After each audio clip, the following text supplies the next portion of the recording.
Dear students, जैसा कि हम जानते हैं कि प्रोटीन एक ऐसा बायोमॉलिक्यूल है जो कि हमारे जिस्म में बहुत सारे काम परफॉर्म करता है।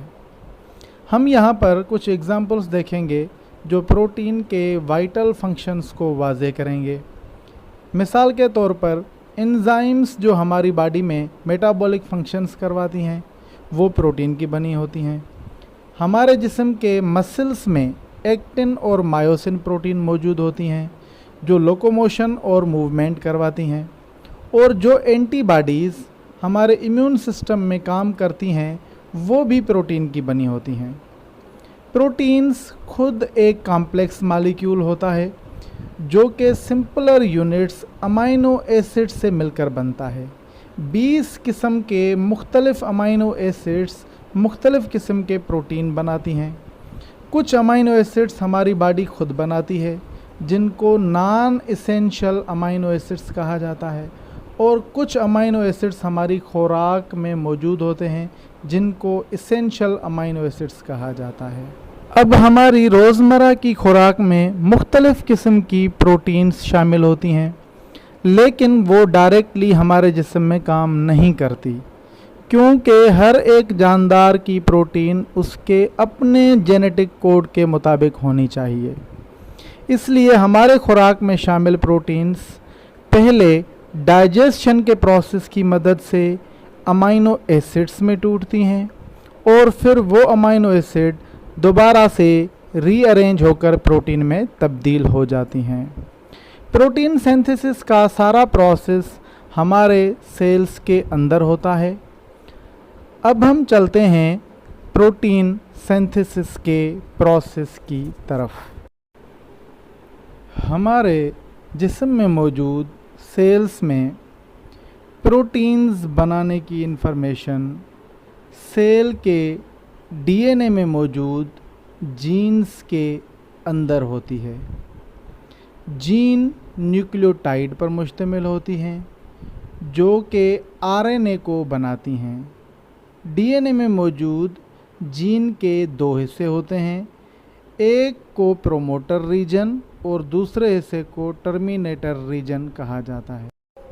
प्रोटीन सिंथेसिस का सारा प्रोसेस दो हिस्सों पर मुश्तमिल होता है, पहला ट्रांसक्रिप्शन और दूसरा ट्रांसलेशन।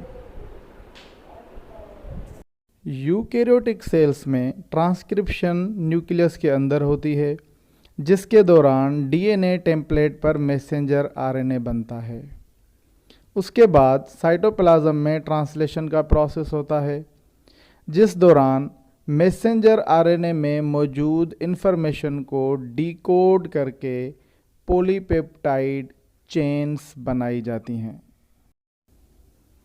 ट्रांसक्रिप्शन के शुरू होने पर डीएनए में मौजूद जीन्स आरएनए पॉलीमरेज एंजाइम की मदद से मैसेंजर आरएनए बनाती हैं। ये प्रोसेस 3 स्टेजेस में होता है, पहला इनिशिएशन स्टेज, दूसरा एलांगेशन स्टेज और तीसरा टर्मिनेशन स्टेज। इनिशिएशन स्टेज पर आरएनए पॉलीमरेज एंजाइम जीन की प्रोमोटर रीजन के साथ बाइंड हो जाता है। आरएनए पॉलीमरेज के बाइंड होने के बाद डीएनए डबल हेलिक्स अनवाइंड होके ओपन हो जाती है। फिर इलांगेशन स्टेज पर आरएनए पॉलीमरेज स्लाइड करते हुए जीन की टर्मिनेटर रीजन की तरफ मूव करता है। उस वक्त वहाँ पर मौजूद न्यूक्लियोटाइड्स कॉम्प्लीमेंट्री बेस पेयर के हिसाब से मैसेंजर आरएनए बनाती हैं।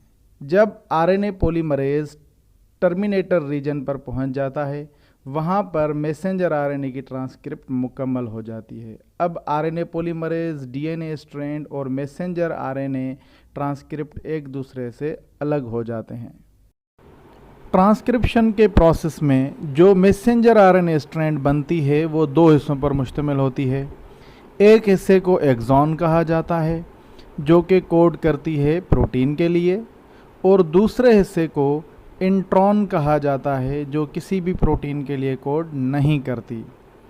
अब ट्रांसलेशन के प्रोसेस में इस्तेमाल होने के लिए नॉन कोडिंग रीजन इंट्रॉन्स को रिमूव करना पड़ता है। मैसेंजर आरएनए से इंट्रॉन को रिमूव करने का काम आरएनए और प्रोटीन पर मुश्तमिल एक कॉम्प्लेक्स करती है। इस कॉम्प्लेक्स को स्प्लाइयोसोम कहा जाता है।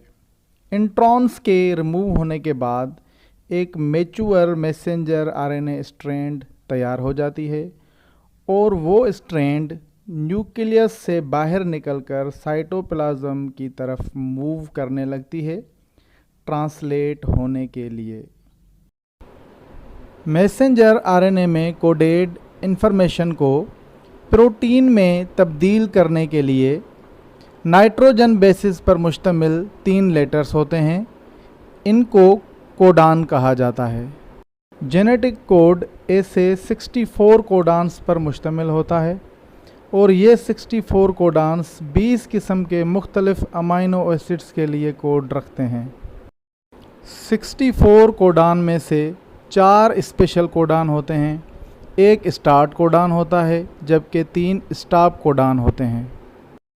ट्रांसलेशन का प्रोसेस उस वक्त शुरू होता है जब राइबोसोम का स्मॉल सब यूनिट मैसेंजर आरएनए स्ट्रैंड के स्टार्ट कोडान वाले हिस्से पर बाइंड होता है।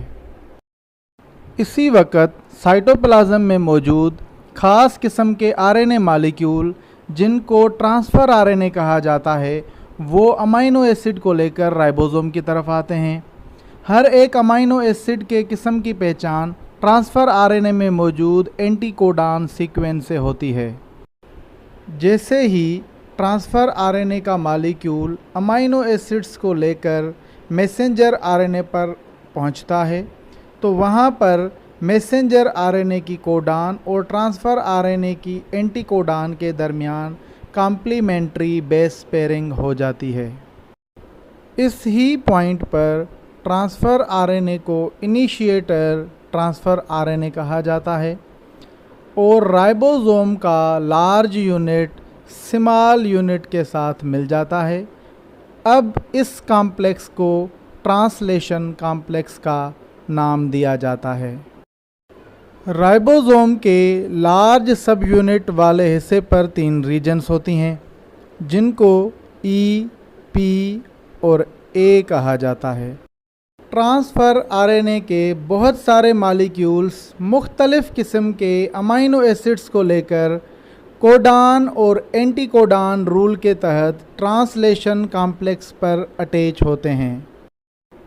हर एक चार्ज्ड टीआरएनए का मॉलिक्यूल ए साइट पर बाइंड होता है और फिर उसके अमाइनो एसिड और पी साइट पे मौजूद अमाइनो एसिड के दरमियान पेप्टाइड बॉन्ड फॉर्म हो जाता है।